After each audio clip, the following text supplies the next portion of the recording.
I have a friend. He says he's fine, couldn't dine last night, but he's fine.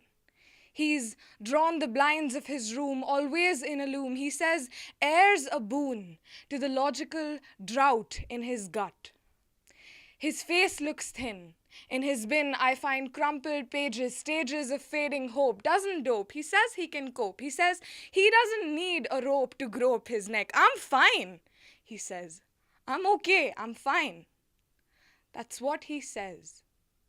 But I imagine that in the lies that I can literally see in his eyes that he's not fine. That with every lift of the ball and socket joint in his arm, he becomes less calm, more alarmed at the physical depression in his palm and the metaphorical one in the harm of his mind, of his auricle. Ventricle pumps blood, I imagine. The onomatopoeia of a lub-dub will change to a purr as his blood will flow like a river coming to a standstill on a plain. His pain rains on him, drains him till new storm clouds are created.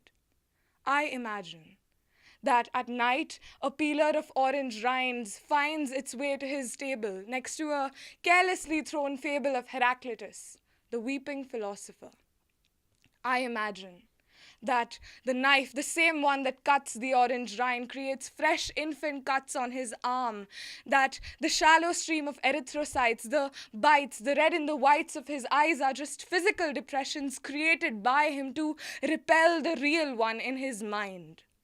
I imagine that one day my friend won't have to struggle this much to take a stand for his low grades, mood fades, why he lays in bed, staring at the ceiling, sleeping, always leaning towards the pit he now resides in.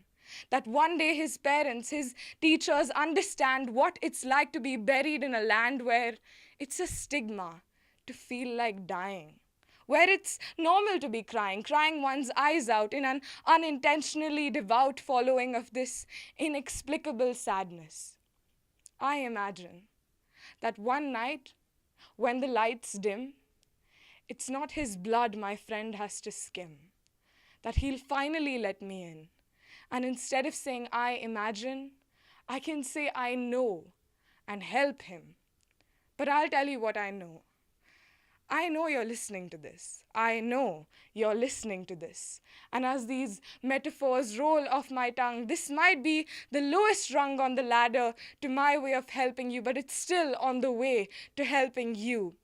I know that survivors are beautiful and they're scared at first, but with me at your side, you won't burst with courage, but your thirst for courage will increase. You will have an extra pair of arms and legs to reach into the pit and help you get the fuck out. I know that the road to rigorous recovery is an uphill task, that it isn't fast, but trust me, at the end of this, you won't feel like breathing your last. You've just got to ask. I know that the dictionary's definition of depression isn't even close to a rendition of a compression of the actual thing, that words rot when it comes to defining a thought containing this delible blot.